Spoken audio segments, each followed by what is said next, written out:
adakah Tun bersedia memaafkan Datuk Seri Najib seperti mana Tun memaafkan Datuk Seri Anwar Ibrahim? No, different. Saya tak boleh maaf orang yang destroy my party. Itu dia buat. Dia buat betul-betul sampai orang benci kepada UMNO. Orang yang destroy UMNO saya tak boleh maaf. Sampai bila? Biarlah lepas dan dia tidak. Saya ingin terangkan, pertamanya kita kena faham dari sudut sejarah yang terkini dan juga rentetan pilihan raya, beberapa pilihan raya sebelum PRU 14. Pada saya, pilihan raya tahun 1999, ya, pada masa itu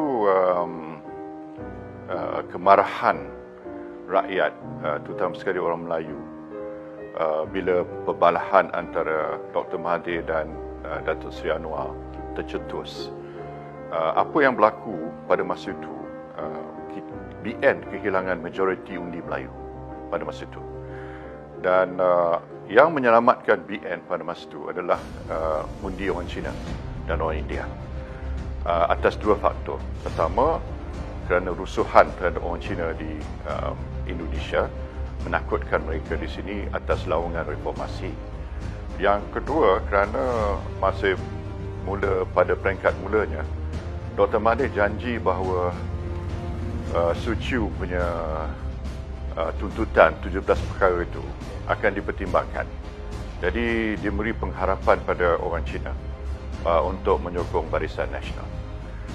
Tapi selepas itu, bila lepas pilihan raya 1999, Dr. Mahathir buat U-turn.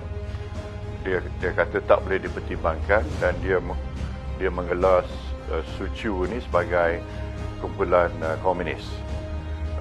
Maka rakyat marah pada Dr. Mahathir.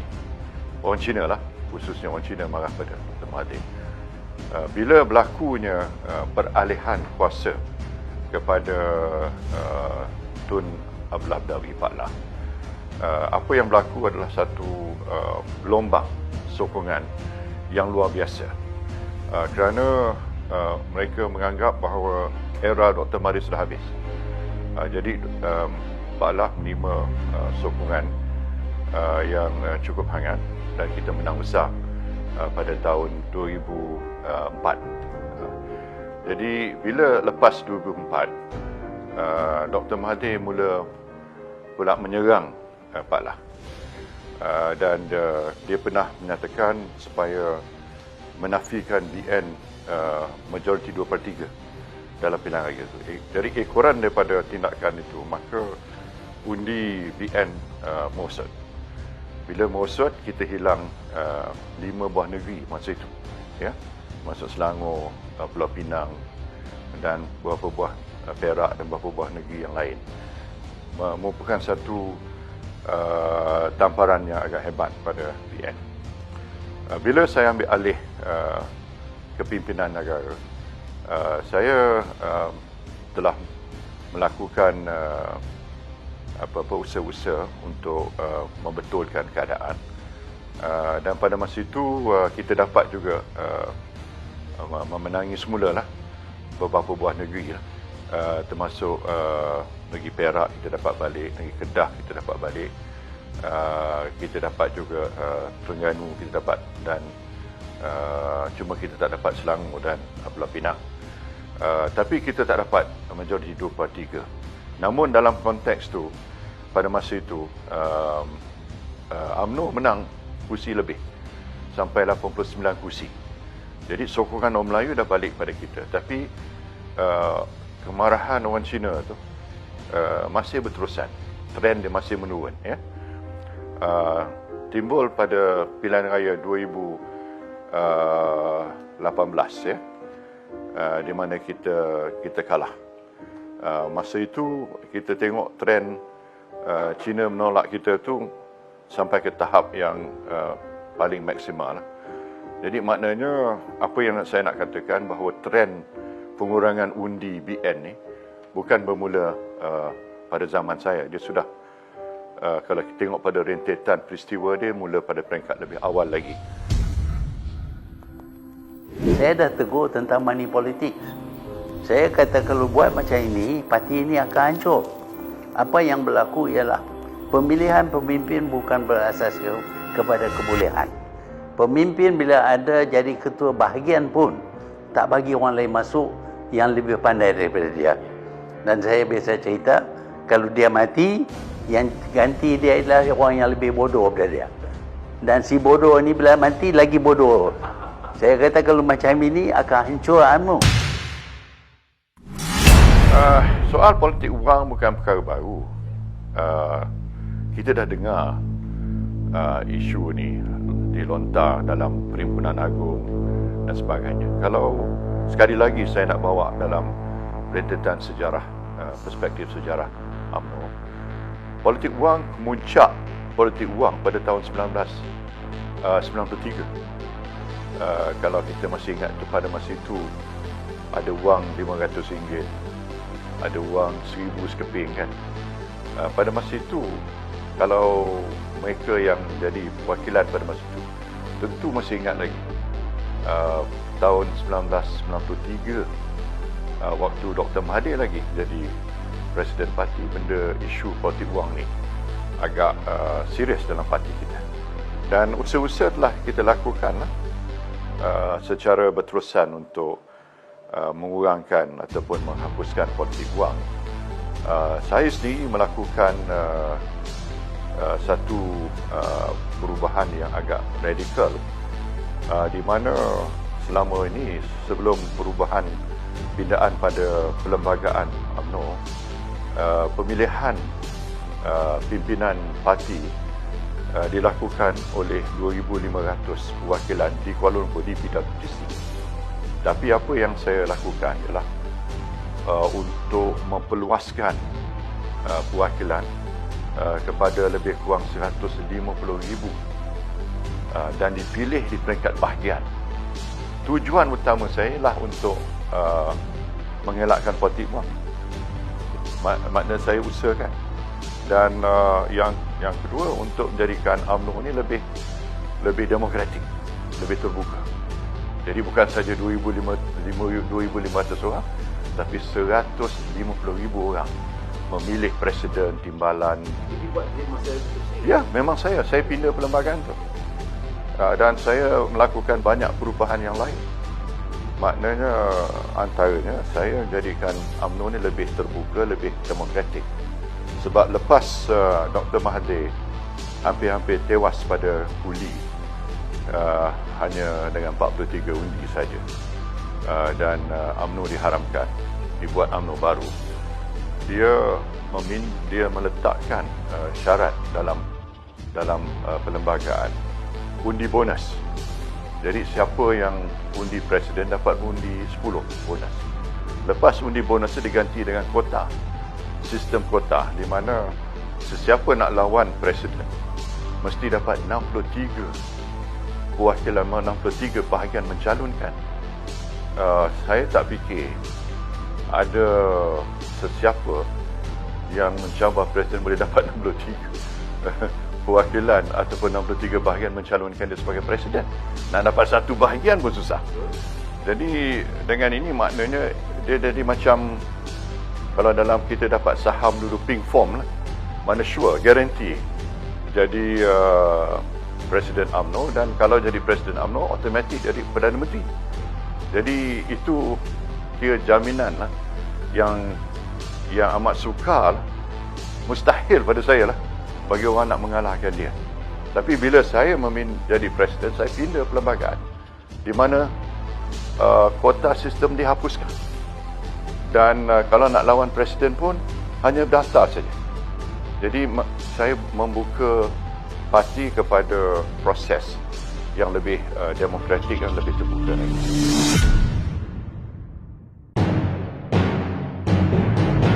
Saya terima hakikat bahawa orang kecam saya. Kata saya ini diktator lah, kuku besi lah, macam-macam. selagi Najib ada di situ, saya dapati cara dia memang cara yang tidak baik. Tangkap orang, masuk orang dalam jil, benda menjadi dilakukan. Sebenarnya zaman Dr. Mahathir selama 22 tahun tu, zaman tu tak ada media sosial. Kalau ada media sosial, lain cerita. Sebab dalam media sosial sekarang ni, sesuatu perkara berlaku tu akan jadi viral dalam sekelip mata, dan semua orang akan dapat tahu. Kedua, zaman tu kerajaan kontrol media. Media outlet semua kontrol. Maknanya ungkapan knowledge is power. Information knowledge kerajaan kontrol. Jadi bila kerajaan kontrol, tak ada alternatif melainkan surat layang dia. Jadi maknanya rakyat dapat maklumat dan informasi yang dikehendaki pada rakyat. Bukan bererti bahawa tak ada penyelewengan ke, tak ada skandal zaman Tun Mahathir. Kita tahulah apa berlaku, termasuk forex yang kehilangan 33 bilion dan sebagainya kan. Banyak lagi perkara-perkara yang berlaku. Malah ada buku Perry Wayne yang tulis pasal perkara-perkara yang berlaku zaman Dr. Mahathir. Maknanya bukan tak ada, ada. Kalau kita tengok, lihat dalam forex punya kerugian forex tu, itu cash 33 bilion. Cash. Walhal dalam 1MDB tu ada aset. Aset TRX ada, aset Bandar Malaysia ada, 500 ekar aset. Jadi aset tu ada, walaupun hutang besar, aset ada, melebihi hutang. Jadi ini, tapi kerugian forex tu cash 33 bilion hilang langsung. Dan 33 bilion pada tahun itu, bukan pada sekarang. Kalau sekarang ni mungkin value dia mungkin 50-60 bilion. Saya yang memasukkan ISA. Itu hakikat sebenarnya. Saya nak tanya, siapa yang saya masukkan bawa ISA? Tapi kalau kita tengok dalam segi sejarah, ada dua peristiwa besar zaman Dr. Mahathir jadi Perdana Menteri di mana dia gunakan ISA sepenuhnya. Satu, Ops Lalang dalam tahun 1987, di mana 100 lebih pemimpin politik ditahan bawah ISA, termasuk Kit Siang, Guan Eng, Kapal Singh, Mat Sabu dan sebagainya. Itu satu peristiwa yang hari ini ramai anggap sebagai satu peristiwa hitam dalam sejarah politik negara kita. Dan akhbar diharamkan, tiga termasuk Star, Sinju, Watan tak silap saya. Lepas tu dalam tahun 1997 saya ingat, dengan isu waktu pergeseran dengan Anwar Ibrahim, juga ISA dilakukan. Termasuk Anwar sendiri pun diletakkan bawah ISA. Dan beberapa pemimpin UMNO hari ini pun di bawah ISA. Jadi, dan PKR semua ramai dah masuk pada tahun 1993.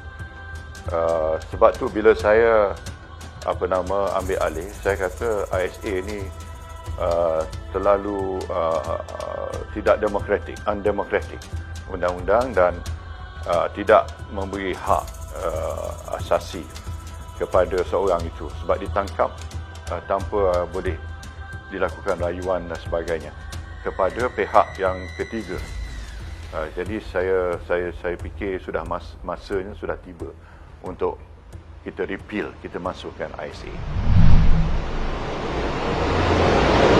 Sebenarnya saya rapat dengan Najib, Datuk Seri Najib, Datuk Seri Najib, Datuk Seri Najib. Sebenarnya satu ketika dulu kita memang rapat, dan saya mengenang budi dia pada saya. Maknanya dia sokong saya menjadi timbalan Perdana Menteri pada Pak Lah waktu jadi Perdana Menteri. Itu saya tak dapat nafikan. Memang dia usahakan. Tapi apa yang berlaku sejak beberapa tahun kebelakangan ini, reaksi dia saya anggap keterlaluan. Kalau apa pun saya buat pun takkanlah sampai gini. Ya. Takkanlah satu interview sampai sebut nama saya 32 kali kan. Itu dah kira satu benda yang keterlaluan sangatlah. Yang mula dia tulis surat pada saya, dia tak sebut isu 1MDB.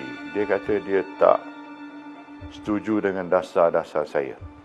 Dia tarik sokongan daripada saya sebab dia tak setuju dengan dasar-dasar saya. Itu saja disebut. Dia tak sebut hal lain. Malah dia tak terangkan apa dasar yang dia tak setuju. Kan? Jadi sampai hari ini saya cuma boleh andaikan sajalah. Tapi kalau kita lihat barangkali lah, sebab dalam pemilihan parti di mana anak anda dia kalah jawatan naib presiden, dia menyalahkan saya. Walhal saya tidak pernah mau menyekat Datuk Mukris daripada apa-apa jawatan. Malah saya tanya dia di Alostar waktu dia jadi Menteri Besar, sama dia nak bertanding apa jawatan. Dia kata dia nak bertanding majlis tertinggi saja, tak ada lebih pada itu. Jadi bila dia beritahu saya dia bertanding majlis tertinggi saja, saya balik Kuala Lumpur, saya sokonglah incumbent. Incumbent masa tu Datuk Zahid, Datuk Syafiee dan Datuk Isyamuddin, sebab ketiga-tiga ni baru satu penggal saja. Dan Mukris pun belum menang jawatan majlis tertinggi lagi atas tiket sendiri. Dia dilantik dan dia baru jadi Menteri Besar Kedah. Jadi pada saya, kalau dia boleh tunjuk prestasi yang cukup baik sebagai Menteri Besar dan dia dapat mempertahankan Kedah sebagai negeri yang dikuasai oleh Barisan Nasional, maka round selepas ni dia layaklah bertanding naib presiden. Tak pernah dalam sejarah kita orang bertanding naib presiden tanpa memenangi jawatan majlis tertinggi. Itu pada fikiran saya. Sebab tu saya tidak menolak Mukris, tapi Dr. Mahathir mungkin menganggap saya menyekat peluang anak dia untuk naik dalam politik. Apabila dia sudah jadi Perdana Menteri, dia bertukar. Umpamanya isterinya pada mula amat dimarahi oleh orang kerana dia cuba tonjol diri dia. Waktu yang dia ternampak buruk sekali ialah apabila didedah tentang barang-barang yang terdapat di pavilion. Pada masa itu orang sedar bahawa ini memang benar. Ya, saya tak dah menafikan salah satu daripada faktor, sebab saya dah sedar atas perkara ini. Sebab itulah sejak kita kalah tu saya dah minta isteri saya dalam keadaan low profile, diam di rumah, jaga cucu, biar saya turun medan buat kerja. Sebab saya tak nak orang mentafsirkan yang mungkin atas sebab-sebab tafsiran tu tepat ke tak tepat tu, itu soal lain. Tapi soal ialah balik pada pokok dalam politik ni, persepsi kan. Kalau dia orang persepsi dia macam itu, apa kita nak cakap pun dia takkan terima kan. Perlu saya jelaskan bahawa penggeledahan di pavilion itu, pertamanya dari segi wang cash yang disita tu, adalah merupakan wang sebahagian besar tu kepunyaan UMNO. Kita baru saja selesai PRU 14 dan dalam PRU 14 ni kita bertanding 222 parlimen, 505 DUN. Sudah tentu memerlukan kewangan yang agak besar. Perkara ni Dr. Mahathir pun tahu. Dia bukan tak faham benda ni. Itu sistem kita. Mana-mana parti politik mesti ada dana pilihan raya. Pembangkang pun mesti ada. Kan? Kita mana boleh main cek waktu pilihan raya. Kita kena main wang tunai. Dalam apa keadaan, macam-macam keperluannya, besar keperluannya. 222 parlimen, 505 DUN dan 13 parti komponen Barisan Nasional. Parti bukan selain pada UMNO pun minta kita bantu. Jadi ini semua adalah merupakan wang, hampir semua wang pilihan raya. Dan sampai hari ini mereka tak dapat buktikan kononnya ini wang 1MDB. Tak ada bukti. Tapi dia masih terikat dalam sistem mahkamah makan masa sebab soal teknikal dan sebagainya kan. Selain daripada itu ada barang-barang lain tu yang personal, termasuk hadiah perkahwinan anak anda saya pun disita. Apa kena mengena dengan 1MDB? Walhal hadiah itu dalam kotak. Termasuk juga hadiah saya sebagai ketua kerajaan menerima daripada King Abdullah, King Salman, Amir Qatar, daripada Sultan Brunei dan lain-lain lagi yang saya simpan, bukan tujuan nak pakai sendiri tapi nak tunjuk satu hari dalam galeri. Sebab ada barang-barang tu memang tak boleh pakai pun. Terlalu ialah indah sangatlah pun, terlalu tinggi nilainya, tak boleh saya pakai. Tapi saya nak letak sebagai sebahagian daripada galeri, orang ramai boleh tengok lah. Sebab itu ada menceritakan sejarah Malaysia jugalah dalam masa kepimpinan saya. Dan ada barang-barang tu yang merupakan hadiah waktu hari jadi dan sebagainya, dan hadiah daripada keluarga menantu saya punya mak. Besan saya ni pernah berkahwin dengan orang yang antara terkaya di Kazakhstan. Dia ada kemampuan. Jadi ini semua tak diambil kira. Jadi bila dipaparkan barang tu, seolah-olah inilah harta yang begitu besar yang nak mencacatkan ataupun nak mencemar imej saya. Jadi sebab itulah ini mainan, saya anggap ni sebagai mainan politik je.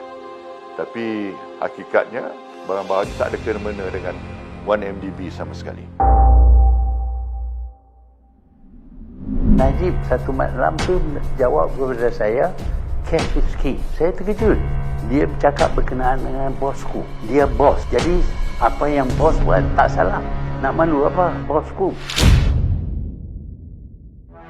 Tabiat Tun ni dia suka ulang satu perkara tu walaupun tidak benar, walaupun telah diberi penjelasan berkali-kali, tapi dia akan ulang. Barangkali dia percaya pada teori Goebbels. Goebbels kata kalau satu pembohongan tu diulang banyak kali, dia akan akhirnya terima sebagai kebenaran. Barangkali lah.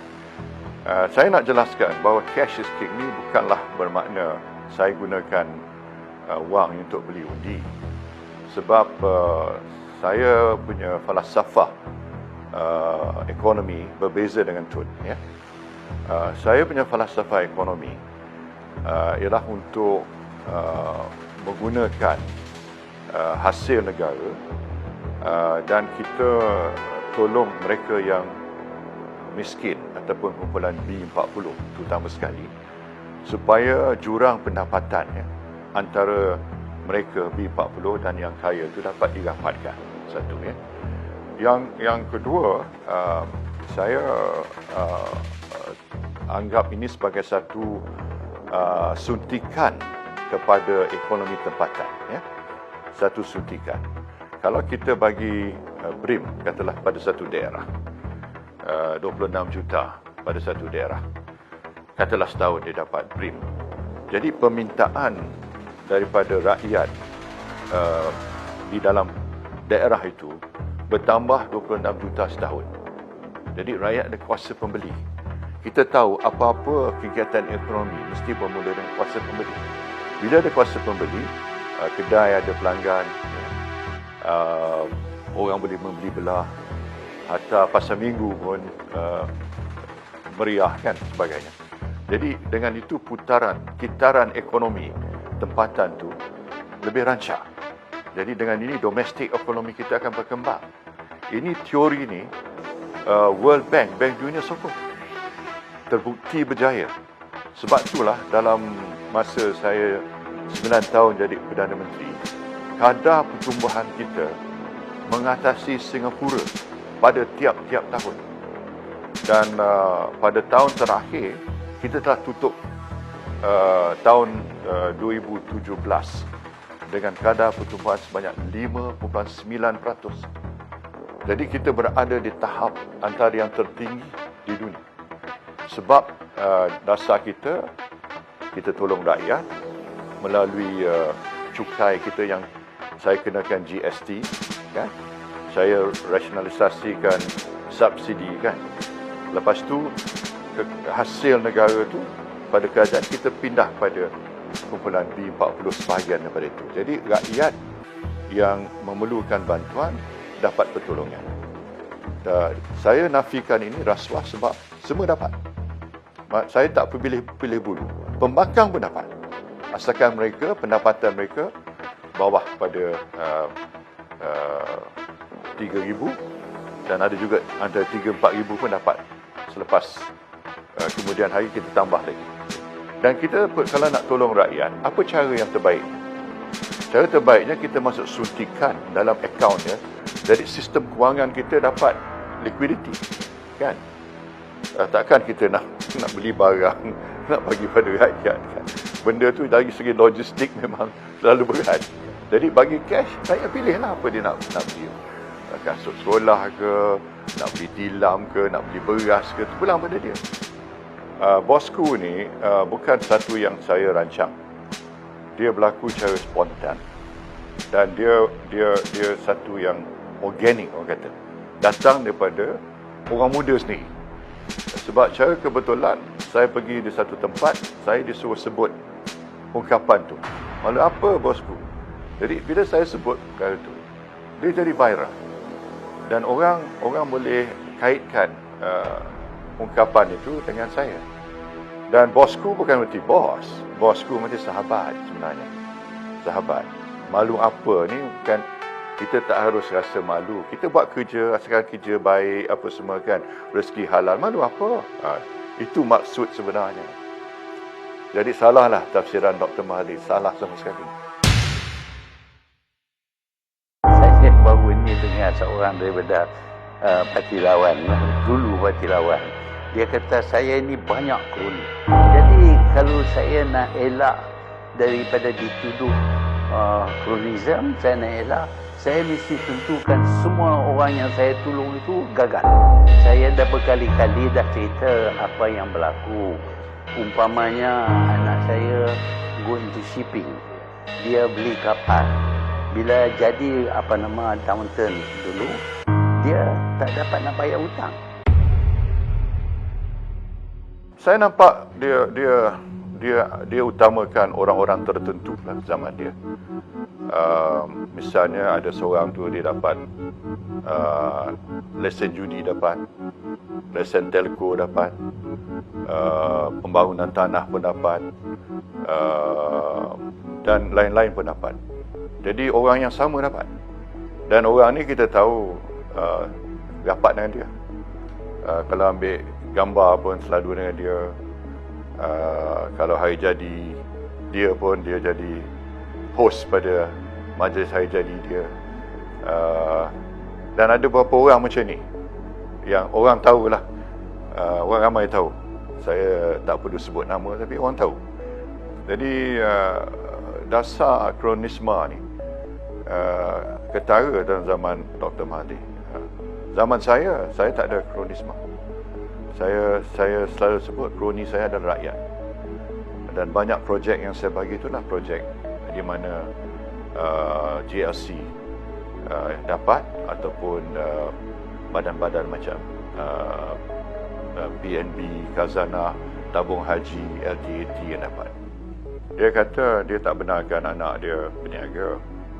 Tapi kemudian tu dalam interview yang sama, dia kata pula dia terangkan pasal isu bailout MIC.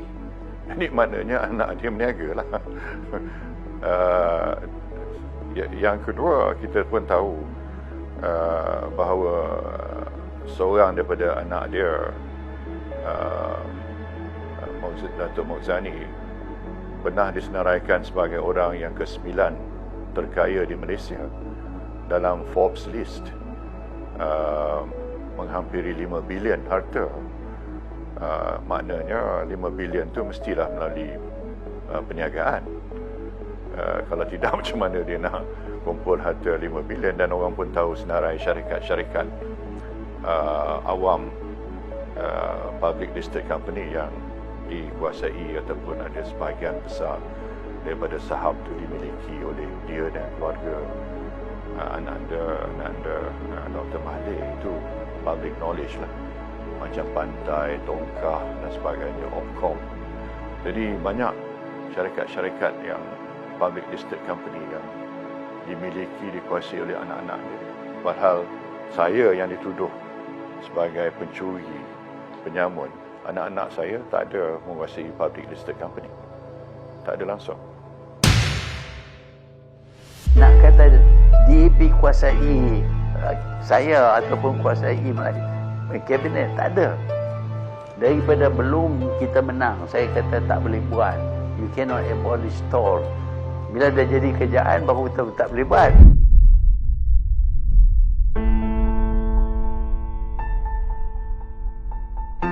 Jadi kalau dia kata DAP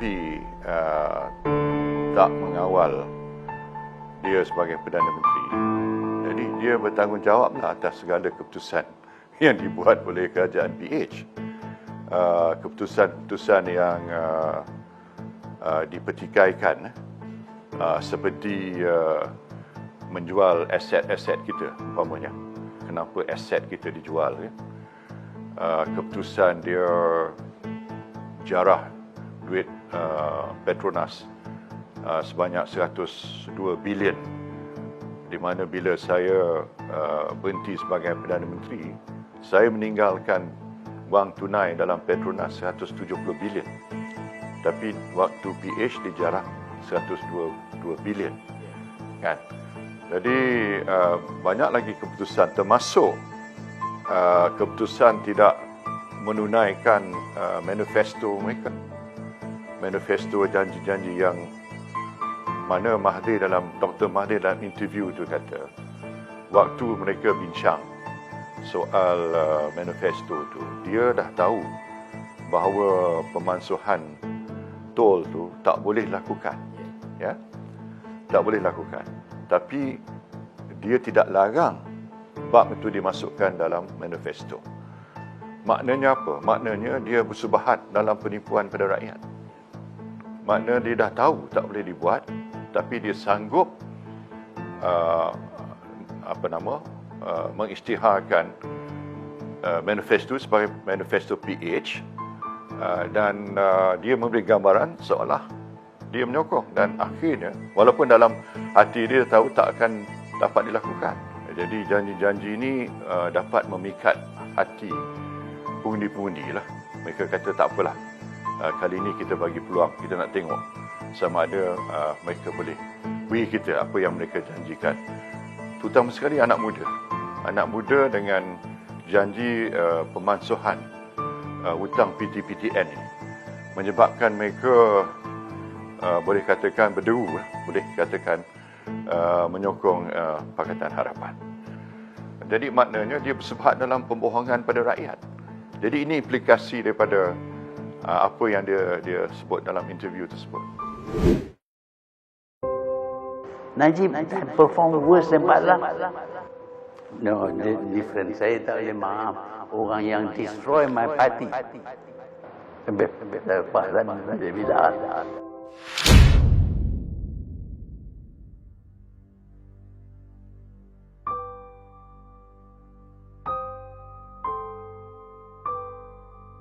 Uh, pada amalan agama saya, memaafkan seorang itu adalah sesuatu tuntutan agama kita. Pertama tu dari segi fitrah Allah sendiri. Allah yang maha mengampuni. Kita ambil daripada situ lah maknanya, dan ada beberapa surah dalam Al-Quran pun sebut bahawa kita dikehendaki untuk memaafkan. Jadi kalau Tun, saya kira lah kalau dia buat salah ataupun dia berdosa pada saya, kalau dia minta maaf, saya pandu pada agama, saya akan maaf dia. Tapi kalau dia tak minta maaf, dia cari saya di padang mahsyar nanti. Memang rasa marah, itu tak dapat elakkan sebab dia dah kata-kata dia terlalu kesat, keterlaluan, dan tidak berasas, sukar diterima oleh mana-mana manusia. Memang saya tak dapat nafikan, memang saya cukup marah dalam hati. Tapi sebab saya kata tadi, sebab sebagai seorang yang mengamalkan agama, maka kalau dia minta maaf, saya sedia minta maaf. Perkara itu kita dah dengar dah bertahun-tahun, tapi diulang balik. Itu yang reaksi saya pertama lah. Macam orang kata kita ni patut dah move on dah sekarang ni kan. Tapi dia masih lagi balik bawa cerita tu. Kalau ada pihak yang cuba menyatukan ataupun mempertemukan Datuk Seri dengan Tun Mahathir, bagaimana cadangan tersebut? Saya tak nampak dia akan mau bertemu dengan saya. Banyak orang kata dia hati kering. Jadi kalau itu sikap dia, tak ada guna kita nak bertemu lah. Tapi kalau kita terjempak tu, kita salam tu perkara biasa. Tak bertemu, tapi kalau bertemu, mesti ada, macam kita tepuk tangan lah, mesti dua belah tangan kena tepuk kan. Tangan sebelah saja, dia tak jadi. Jadi kalau bertemu, mestilah sesuatu kebaikan yang datang daripada pertemuan itu. Apa reaksi atau apa yang Datuk Seri akan katakan pada Tun? Tak tahu lagi. Mungkin malu apa bosku.